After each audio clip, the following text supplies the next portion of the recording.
신라 천년의 왕경에는 그 안에서 달이 떠오른다는 연못이 있었다.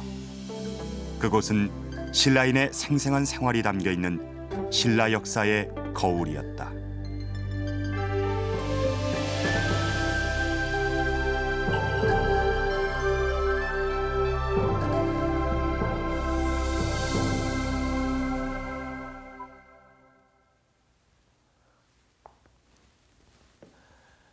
이곳이 어딘지 아시겠습니까?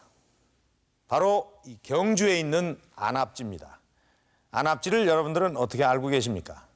이 일반적으로 안압지는 이 삼국을 통일한 문무왕이 만든 거대한 연못 정도로 알려져 있습니다. 그런데 1975년 이 안압지를 발굴하면서 이곳에서는 3만여 점이 넘는 그 많은 유물들이 발굴이 됐습니다.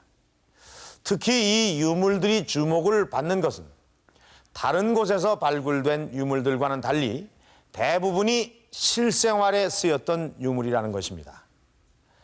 역사 스페셜 오늘 이 시간에는 신라의 생활박물관 안압지를 통해 신라인의 생활상을 살펴보도록 하겠습니다.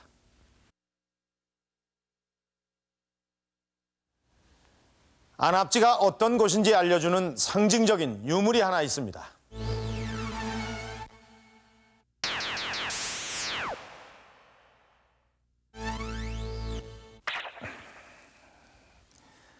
바로 연못 안에서 발견된 이 주사위입니다. 이 주사위는 요즘의 일반적인 주사위와는 좀 모양이 많이 다릅니다. 우선 면이 상당히 많이 있습니다. 그리고 그 면에는 글씨가 쓰여져 있습니다. 어떤 글씨가 쓰여져 있는지 한번 살펴보도록 하겠습니다. 이쪽 면에 보면 삼잔일거라고 쓰여 있습니다. 삼잔일거. 한꺼번에 술 석 잔을 다 마셔버리기라는 뜻입니다. 이런 글씨가 쓰여 있는 것으로 봐서 이 주사위는 신라인이 술자리에서 벌칙을 줄 때 사용했던 일종의 놀이기구였던 것으로 보입니다. 삼잔일거. 이 일거라는 뜻은 이 단숨에 들이킨다라는 말인데 요즘 흔히 하는 말로 완샷을 했다라는 얘기인 것 같습니다. 그것도 한 잔이 아니고 석 잔을 연거푸어 그렇게 했다는 것입니다. 참 대단하죠? 또 이쪽 면을 보면은 곡비직진이라고 쓰여 있습니다. 해석을 해보면 팔뚝을 구부린 채 다 마시기라는 뜻입니다. 그러니까 팔뚝을 구부렸다. 이렇게 팔뚝을 구부린 채 술을 마셨다는 얘기가 되는데 이렇게 마시려면 두 사람이 함께 마셨다는 얘기가 될 것 같습니다. 여러분들 요즘 술자리에서 많이 볼 수 있는 그런 행동이죠. 이렇게 마시기. 자, 또 이쪽 면에 보면은 양잔즉방이라고 써 있습니다. 양잔즉방. 술 두 잔이면 즉각 다 마셔버려야 한다라는 뜻인 것 같은데 그러니까 술 두 잔 이상을 자기 앞에 놔두지 말아라 하는 얘기인 것 같습니다. 요즘에도 이 술자리에서 많이 볼 수 있는 그런 행동이고 말들이죠.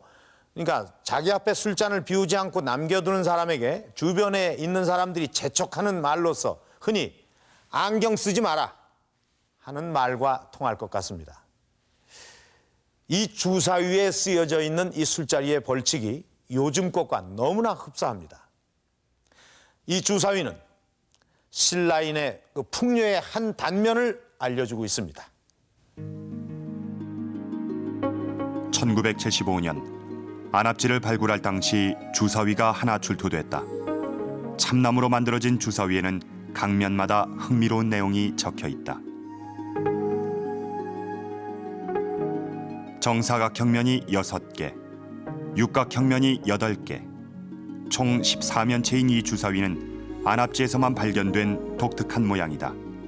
일반적인 6면체 주사위에 비해 이런 모양으로 깎아 만들기도 쉽지 않았을 것이다. 주사위에는 어떤 내용이 담겨 있었을까? 영남대학교의 김택규 교수와 신라문화진흥원 사람들의 도움을 받아서 주사위에 담긴 내용을 알아보기로 했다. 괴례만 하는 것은 여기서 사실 무슨 노래 이름 같기도 하고요. 또는 이게 이런 노래가 문헌적으로 고증된 것도 없고 하기 때문에 여기서는 앞으로 연구거리가 될게요. 주사위의 각면마다 적혀있는 14개의 벌칙을 완전히 파악하기는 어렵기 때문에 해석이 가능한 것만을 시연해보기로 했다. 한자에 충실한 해석, 그 이상의 것. 이 주사위는 안압지의 성격을 하나 알려준다. 이곳이 연회장이었다는 점이다.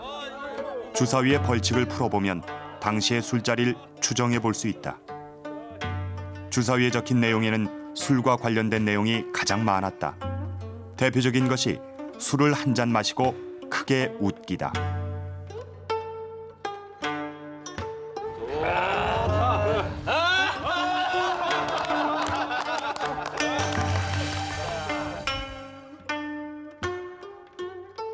양잔 즉방. 술을 마시지 않은 채 술잔을 2잔 이상 가지고 있는 사람에게 재촉하는 벌칙이다.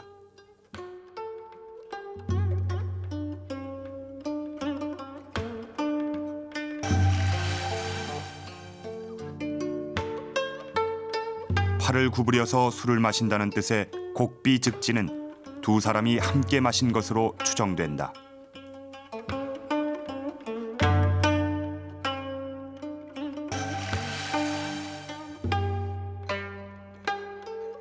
벌칙 중엔 춤이나 노래와 관련된 것들도 있다. 대표적인 것이 소리 없이 춤추기.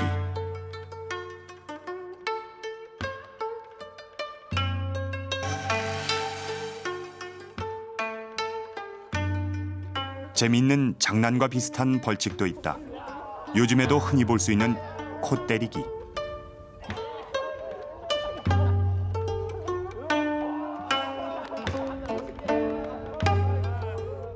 술자리라는 게 술만 주고 받고 그저 뭐 노래나 하고 춤이나 보는 이것보다는 거기에 참석한 한 사람 한 사람에게 술자리에 적극적으로 참여하고 또 변용을 주는 그 행동이 다 다르거든요. 한 사람 한 사람 행동이 마시는 태도도 다르고 춤추는 태도도 다르고 또는 그 흉내 내는 태도도 다르고 그런 것이 여기에 14가지가 적혀 있습니다.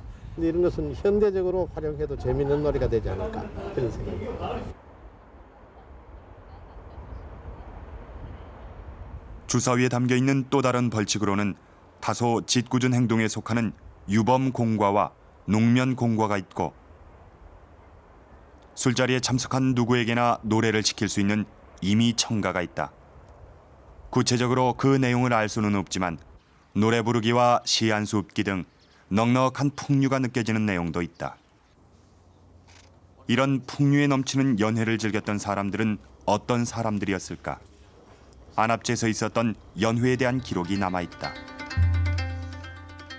효소왕 6년에 왕이 군신들에게 잔치를 베풀었다. 해공왕 5년에 군신들을 임해전에 모아 연회를 베풀었다. 헌강왕 7년엔 왕이 검은고를 타고 신하들은 노래를 부르며 지극히 즐겁게 연회를 했다고 기록돼 있다.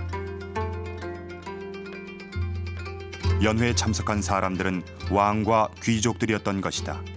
그리고 안압지의 임해전에서 펼쳐졌던 연회는 주로 음력 3월과 9월에 열렸다. 음력 3월과 9월은 안압지의 경치가 가장 절정에 이르는 시기다. 통일신라의 어느 한 시기에 안압지의 연회를 더욱 흥에 넘치게 했을 주사위. 이 주사위에는 소탈하고 인간적인 신라인의 놀이가 세월의 간격을 느낄 수 없을 만큼 생생하게 살아있고 음주와 가물을 즐겼다는 우리 민족의 원형이 담겨 있다. 이렇게 풍류에 넘치는 주사위 놀이를 했던 안압지의 모습은 어떠했을까요? 우리가 지금 실제 보고 있는 안압지는 극히 일부만 복원된 것이라고 합니다. 또 그 당시 이곳의 이름은 우리가 지금 알고 있는 안압지가 아니었습니다. 안압지, 그 글자는 기러기 안, 오리 앞, 연못지로 이루어져 있습니다. 풀이를 해보면 기러기와 오리가 있는 연못이라는 뜻입니다. 신라가 망하고 이것이 폐허가 된 후 갈대와 부평초만 무성하고 또 기러기와 오리가 날아다닌다고 해서 이 조선시대 묵객들이 붙인 이름입니다. 안압지. 그러고 보니까 왠지 쓸쓸한 느낌이 드네요. 그렇다면 이 안압지의 원래 이름은 무엇이었을까? 기록에 의하면 이곳에는 태자가 기거하던 동궁이 있었고 또 이 동궁을 월지궁으로 불려졌던 흔적이 남아 있습니다. 그러니까 지금의 안압지가 예전에는 월지로 불려졌던 것입니다. 이 태자가 기거하는 동궁이 있었다면 이곳에 있던 건물들은 아주 대단했을 것 같은데 실제로 이 안압지에선 많은 건물들이 발굴이 됐습니다. 그런데 안타깝게도 이 건물터 하나하나가 어떤 건물이었는지는 알 수가 없습니다. 하지만 이곳 안압지에서 쏟아져 나온 유물을 토대로 해서 우린 이곳에 있었을 법한 건물을 추정해 볼 수는 있습니다. 자, 이곳에 있었던 한 건물을 추정해서 복원해 보도록 하겠습니다. 안압지를 발굴할 당시 이곳에선 31곳의 건물터와 8곳의 담장터가 발견됐다. 각각의 건물터가 어떤 곳이었는진 알 수 없지만 출토된 유물을 통해서 이곳에 있었을 건물을 추정해 볼 수 있다. 안압지에선 통일신라의 건축 양식을 알려주는 유물이 많이 출토됐다. 특히 난간을 이루고 있던 나무가 형태까지 고스란히 발견돼 당시 난간의 모습을 알려주고 있다.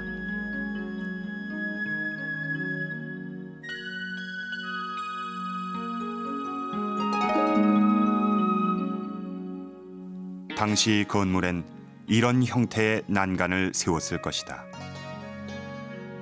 또한 난간에 달린 것으로 보이는 연꽃 봉오리 장식이 출토됐다.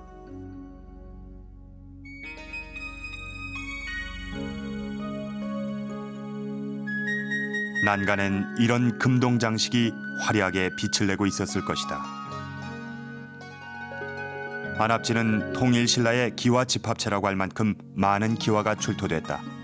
특히 안막새와 수막새는 한 장 한 장마다 정교하면서도 독특한 무늬를 자랑하고 있다. 당시 안막새와 수막새가 한 쌍을 이루어 처마 끝을 장식했을 것이다. 꽃과 풀을 치밀하게 새겨놓은 모서리 기와, 잡귀를 쫓기 위해 뿔과 송곳니를 강조한 도깨비 기와, 당시 건물의 지붕엔 이런 다양한 기와들이 조화를 이루고 달려 있었을 것이다. 건물의 외형은 화려한 옷을 입듯이 단청을 했다는 것을 알 수 있다. 건물을 단청할 때 물감을 담아 쓰던 토기들이 출토된 것이다. 특히 주황색을 내는 데 쓰였던 것으로 보이는 물감은 지금도 그 색이 고스란히 간직돼 있다. 우리 여기에서 출토된 그릇에서 보면은 물감이 나왔습니다. 그런데 그 당시에는 당채라고 해서 중국에서 수입하는 순천연 자연의 광물성 물감들을 사용해서 불변색으로 아주 화려하게 장식되지 않았겠느냐, 또는 황색이 들어가 있는 부분은 순황금색을 쓴다든지 하여서 그 격조위와 품위와 권위를 굉장히 높였지 않았나, 그렇게 생각하고 있습니다. 당시 이곳에 있었던 건물엔 시간이 흘러도 빛깔이 바래지 않는 천연 물감을 사용해서 형형색색으로 칠을 했을 것이다. 이 단청은 누각을 복원할 때 당시의 모습을 추정해서 칠한 것인데 실제 건물은 이보다 더욱 화려했을 것이다.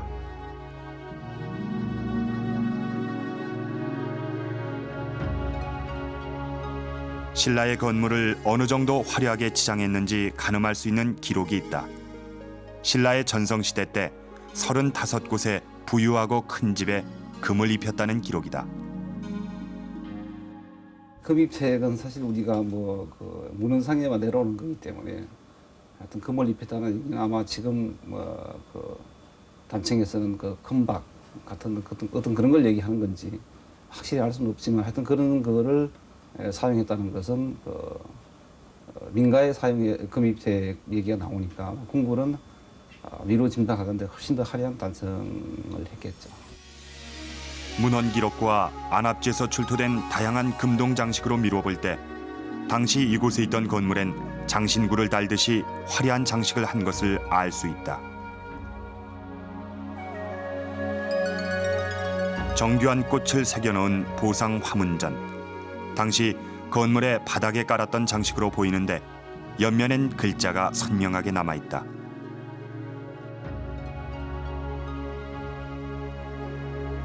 제작한 날짜와 만든 사람의 실명을 새겨놓은 것이다. 그만큼 제작에 책임을 지고 정성을 기울여 만들었다는 것을 알 수 있다. 이런 보상 화문전은 건물 안과 건물의 밖을 빙 둘러 깔았다. 당시 건물엔 화장을 하듯이 단청을 하고 화려한 장신구를 달듯이 장식을 했다.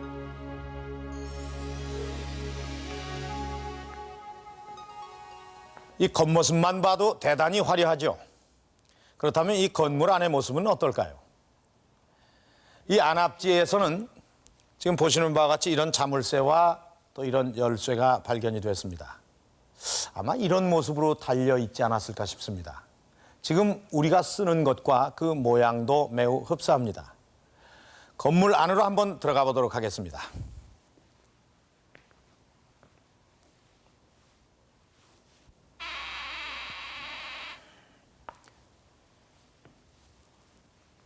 이 안이 좀 어둡습니다. 아, 여기 등잔이 있군요.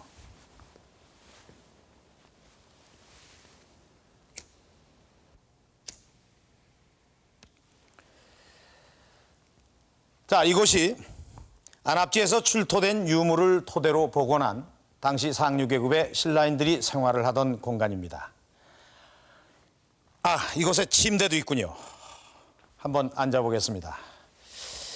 이 당시 신라인들은 이 잠도 침대에서 자고 일상생활도 의자와 탁자를 많이 사용했던 것 같습니다.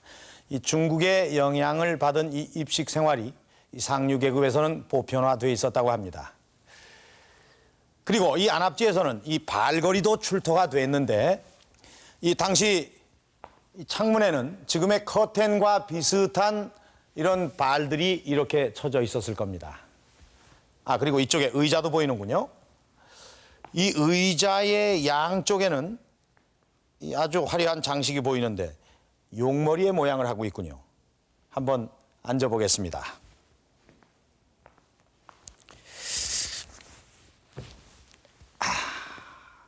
참 편안합니다. 그런데 이 안압지에서 출토된 것 중 이 동물의 뼈로 만든 장식물이 있습니다. 이 신라인들은 이 장식물을 목에다 걸고 다녔다고 합니다. 그런데 이 장식물에는 이 사람의 마음을 끄는 그런 애틋한 글귀가 쓰여져 있습니다.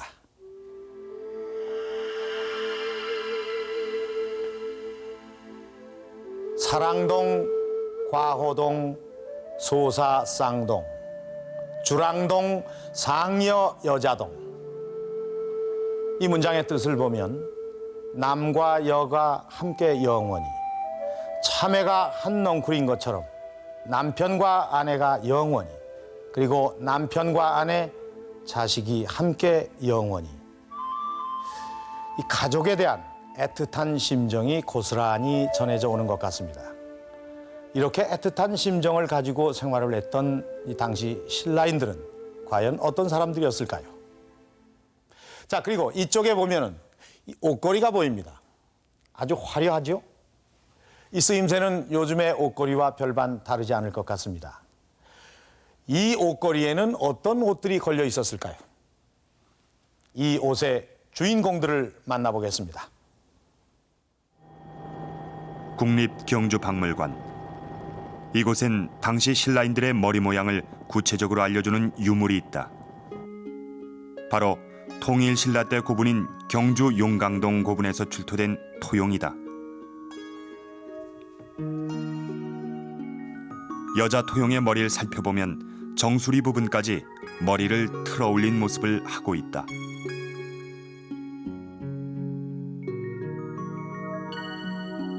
남자도 머리를 틀어 올려 모자와 비슷한 복두를 쓰고 있다. 토용의 머리 형태를 하기 위해서는 다양한 머리 장식품이 필요했을 것이다. 안압지에서는 남녀의 머리 장식품이 출토됐다. 머리를 손질하던 이런 도구와 장식품을 통해서 당시 신라인들의 머리 형태를 추정해 볼 수 있다.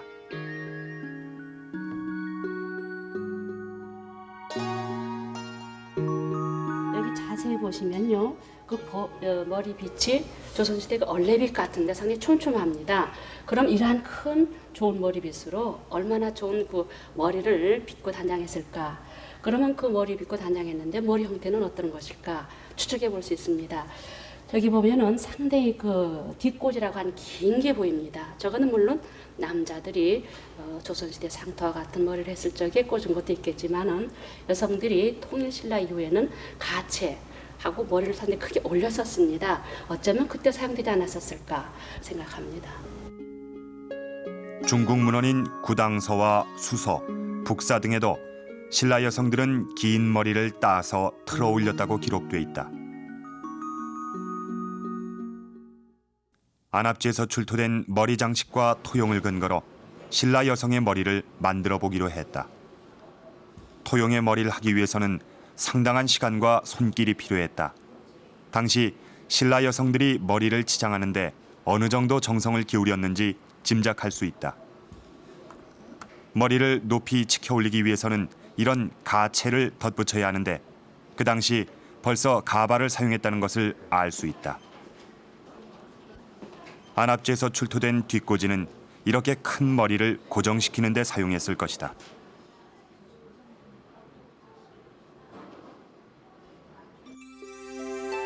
그리고 당시에는 이렇게 만들어진 머리 위에 비단이나 구슬로 멋을 부렸다는 기록도 남아있다.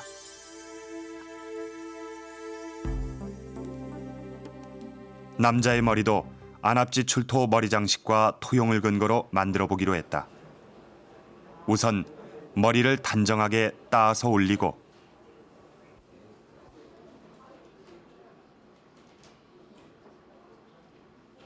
틀어 올린 머리를 고정시키기 위해서 동곳을 꽂았다.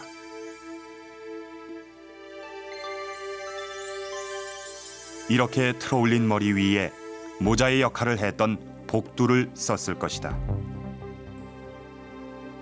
이번엔 당시 신라인의 의복을 추정해 보기로 했다. 여기에 놓여 있는 토용 석점은 그 영광동에서 출토된 것 가운데 가장 그 상류층이라고 볼 수 있는 토용 석점입니다. 자세히 보시면은 우선 남자 걸 먼저 보겠습니다. 그 머리에 뾰족한 복두를 쓰고 있고 손에는 호를 들고 있습니다. 그런가 하면은 넓은 소매에 포를 입고 있는데 이 밑에 자세히 보시면 이러한 선이 있습니다. 이러한 포는 중국 당대의 그 영향을 받은 옷이라고 볼 수 있습니다. 그다음 여기 여자를 보면은 이 소매도 굉장히 넓고 옷은 풍만하고 깁니다.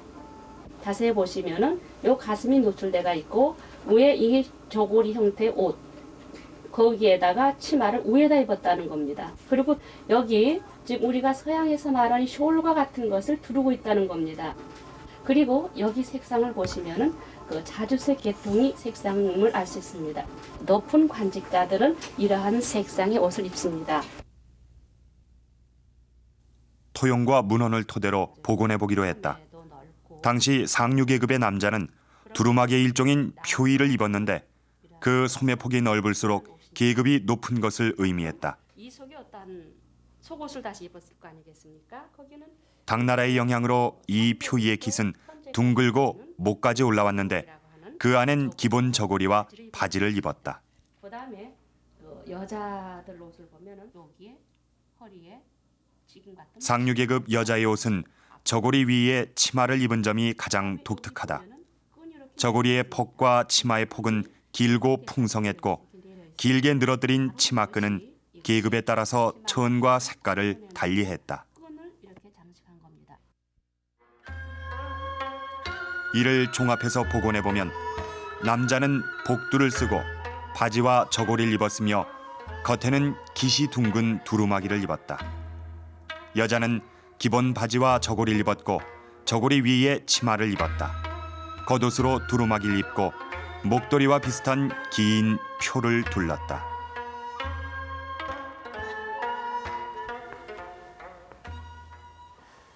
당시에는 이런 옷차림에 이 신라인들이 안압지를 드나들었고 또 연회에도 참석을 했을 것입니다. 이들의 이 화려한 옷차림만 봐도 그 연회가 풍류에 차고 넘쳤음을 짐작할 수가 있습니다. 그런데 이 안압지에서 이 신라인의 풍류를 느낄 수 있는 또 한 가지의 유물이 발견이 됐습니다. 지금 보시는 이것은 경주 금령청에서 출토된 신라시대의 톡입니다. 배 모양을 하고 있죠. 이 안압지를 발굴하기 전까지는 삼국시대 배의 모습은 이 토기를 통해서만 추정해 볼 수가 있었습니다. 그런데 이 안압지에서 우리나라에서 가장 오래된 배가 출토된 것입니다. 그것도 원형에 가까운 모습 그대로였습니다. 이 배는 과연 어떤 배였을까요? 1975년 안압지를 발굴할 당시 연못 동쪽에서 나무로 만든 배가 뒤집힌 채로 발견됐다. 우리의 토양은 산성이기 때문에 목재 유물은 거의 출토되지 않는다.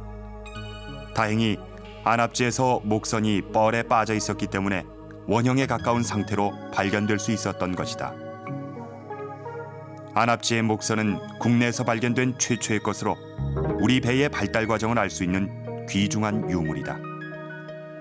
길이 약 6m, 너비 1.2m 규모의 이 목선은 어떤 용도로 쓰였던 것일까?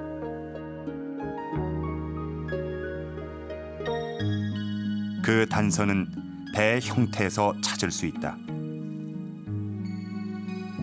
안압지에선 목선 한 척과 배의 파편들 그리고 나무 노가 함께 출토됐다. 안압지의 배는 세 토막의 통나무 속을 각각 파내고 바닥에 고리를 파서 장쇠로 연결한 통나무 배다. 이런 배는 통나무 배 중에서도 가장 발달된 형태다. 이 배는 보니까 두께가 상당히 두껍기 때문에 이 물에 뜨기면 무력이 상당히 좋습니다. 안정성이 있는 거죠. 그리고 배가 그렇게 높이 올라가 있지 않은 거 봐서는 물론 이제 연못 또는 호수에서 쓸 수 있는 그런 배고 선유를 할 수 있는 배입니다. 선유라고 하는 것은 사람이 타고서 배놀이를 할 수 있다 그런 얘기죠. 그러면 이 뒤에서 노젓는 사람이 두 사람만 있으면 배는 충분히 갈 수 있으니까 먼 거리 이동하는 게 아니니까 그 연못 안에서 이제 유유히 돌아다니니까. 근데 이걸 가지고 작업을 할 수는 없어요, 사실은. 없다기보다는 그 용도가 너무 좋죠. 작업할 수 있는 건 이거보다 조금 낮은 배들을 쓸 수 있습니다.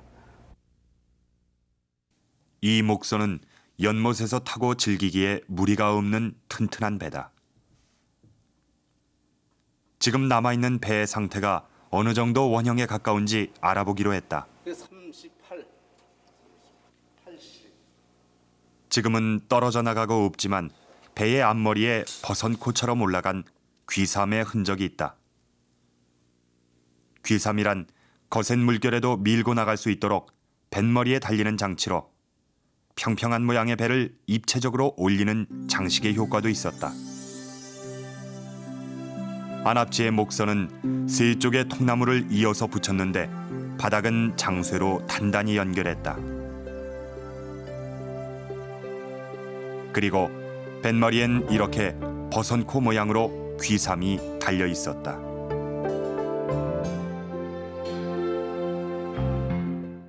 안압지의 목선은 연못에서 어떻게 움직였던 것일까?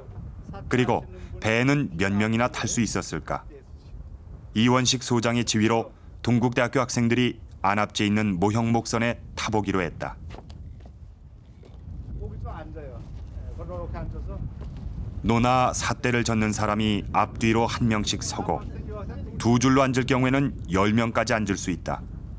맨 뒤에는 배를 지휘하는 사람이 탄다.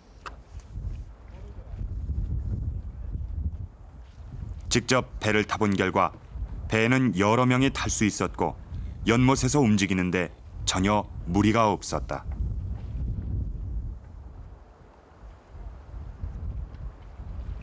배는 연못의 흐름을 따라 천천히 흘러가기도 하고 노를 저어서 원하는 방향으로 틀기도 한다.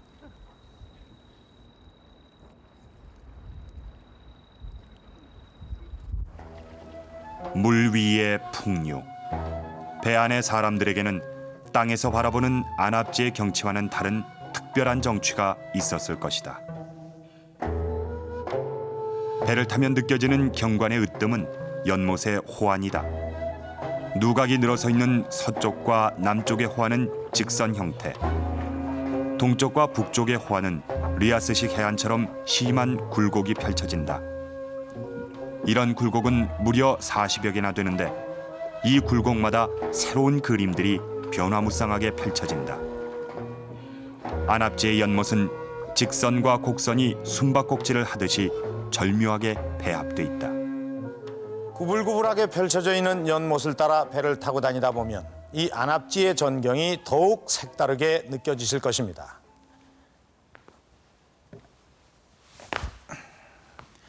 이 안압지는 일반적인 다른 연못과는 달리 아주 독특하게 꾸며져 있습니다. 지금 제 뒤로 보이는 이 나무숲이 울창한 이곳에는 보이진 않지만 낮은 봉우리들이 연속적으로 펼쳐져 있습니다.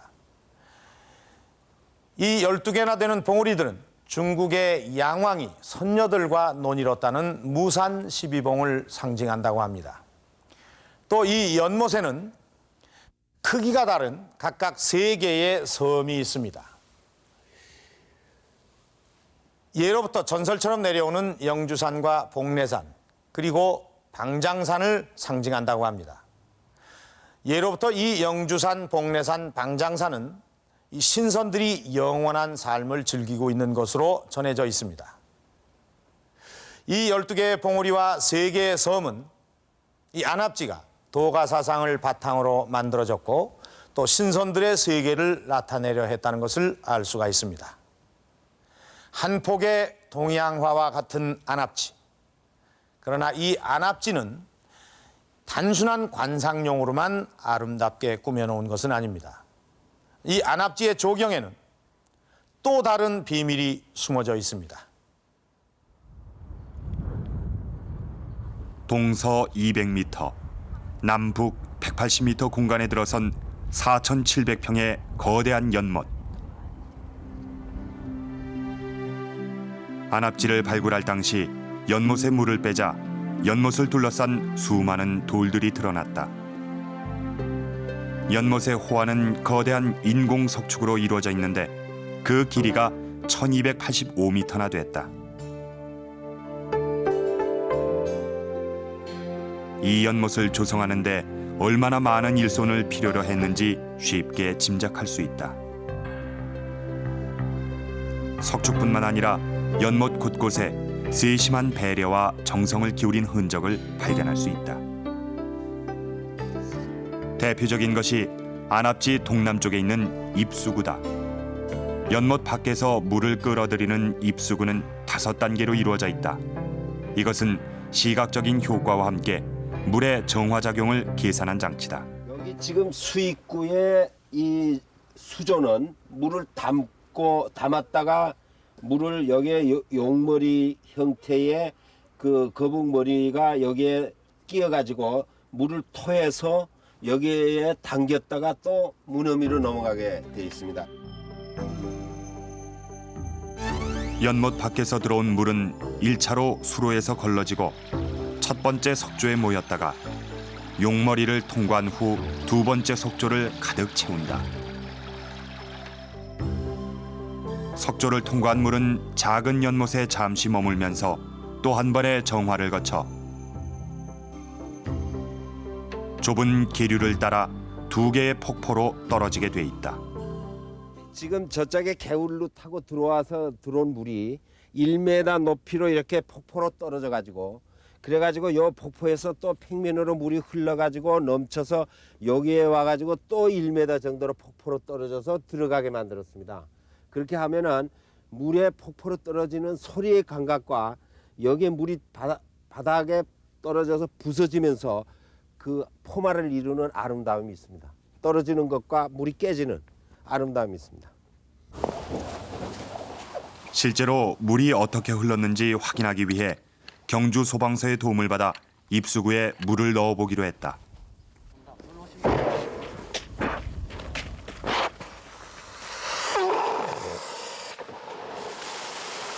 입수구에 쏟아부은 물은 10,000리터.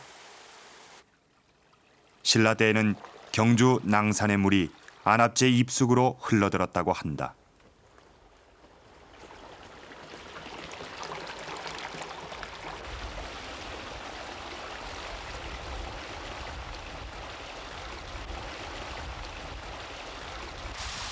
수로를 통해서 흘러든 물은 2개의 석조와 작은 못을 지나 인공폭포로 떨어져 내렸다.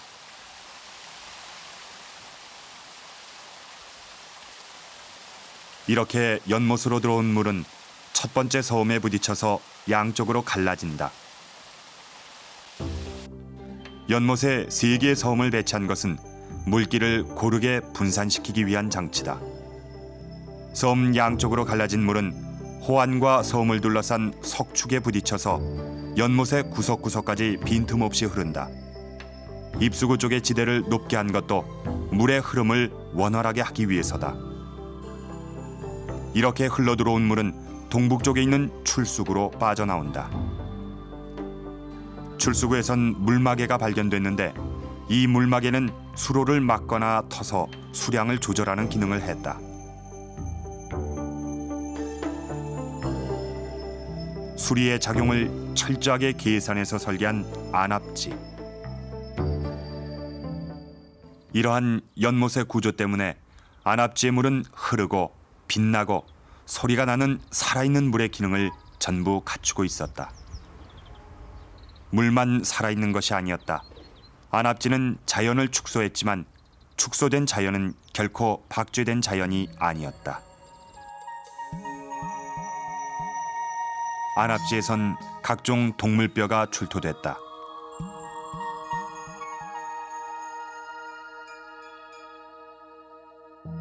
말과 노루, 사냥, 사슴, 멧돼지 등의 포유류부터 꿩, 오리, 기러기, 거위 등 조류의 뼈까지 발견된 것이다. 실제로 문헌엔 이곳에 연못을 만들고 진귀한 새와 짐승을 길렀다고 기록이 있다. 연못 안의 3개의 섬에는 진귀한 새와 작은 맹금류를 기르고 무산 12봉에는 노루나 사냥 등의 짐승을 길렀던 것으로 추정된다. 안압지는 살아있는 온갖 동물들이 뛰놀았던 생명의 공간이기도 했다. 이러한 안압지 조경의 마지막 비밀은 호안의 높이에 숨어 있다. 서쪽의 높이가 5.1m, 동쪽은 2.1m로 2배 이상 차이가 난다. 이렇게 차이를 둔 것은 어느 건물에 있어도 연못의 아름다운 경관을 비스듬히 내려다볼 수 있도록 한 것이다. 건물지에서 그 동쪽 호안을 볼 때 어느 곳도 막힌 곳이 없는 뭔가 계속 이어져 있는 아슬한 공간을 형성을 하고 있다 이겁니다. 그러니까 안압지 내의 그 새섬과 그 호안이 이루는 선은 끝이 없는 바다를 상징한다는 것이죠. 실제로 안압지의 어느 곳에서도 이 연못의 전체를 보는 것은 불가능하다. 이것은 무한한 바다를 표현하기 위해서 고심한 또 하나의 장치였다. 1300년 전 바다를 옮겨놓은 안압지. 이곳에 바다를 만들기 위해서 발휘했던 당시 신라인들의 솜씨는 지금 봐도 놀랍습니다. 그런데 이곳에서 한 가지 독특한 유물이 발견이 됐습니다. 바로 이 투구입니다. 이 안압지에서 발견된 이 투구는 신라의 투구로서는 아주 유일한 것입니다. 그런데 한 가지 이상한 점이 있습니다. 이 투구가 상징하는 것은 전쟁입니다. 이 안압지가 만들어진 시기는 이 완전한 통일이 이루어진 때는 아니었습니다. 이 백제와 고구려가 멸망은 했지만은 당시 신라는 당나라를 상대로 아주 피나는 전쟁을 치르고 있던 그런 상황이었습니다. 그러면 신라는 이러한 시기에 왜 안압지를 만들었던 것일까요?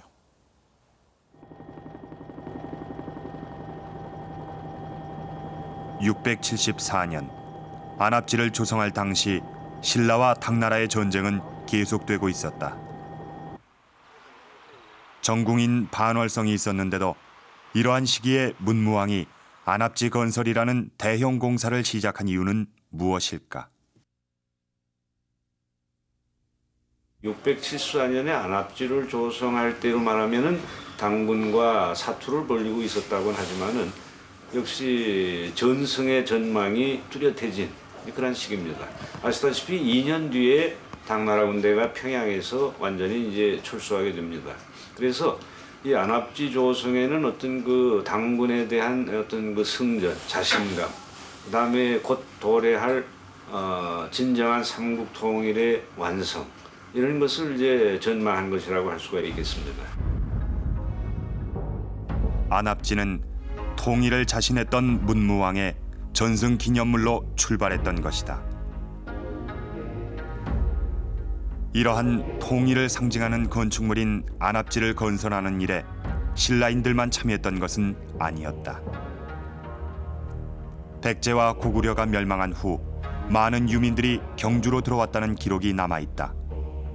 이러한 기록에서 안압지 건설의 또 다른 의미를 찾을 수 있다. 4, 5, 6, 7년의 전쟁이 이제 마무리되지 않습니까? 마무리되면 이 전쟁의 열기를 어딘가가 이제 딴 면으로 이제 이 소화, 둔화시켜야 될 필요성이 있지 않습니까?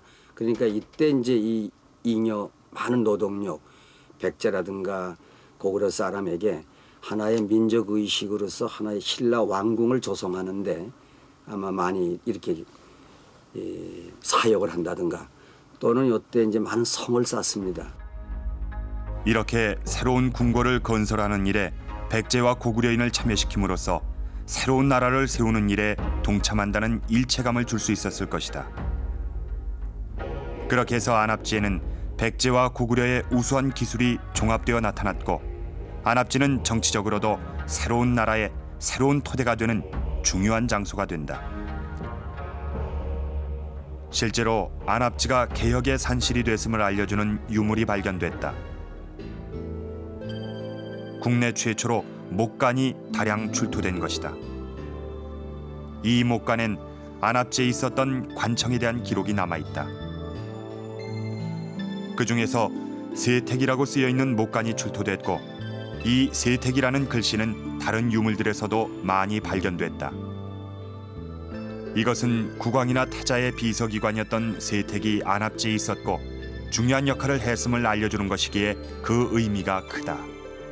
大使の秘書機関であるセテ、そこが改革の中心になっている、そういうことからこの大使宮はやはり王権を補佐する権力機構の一部とも考えられるわけですね。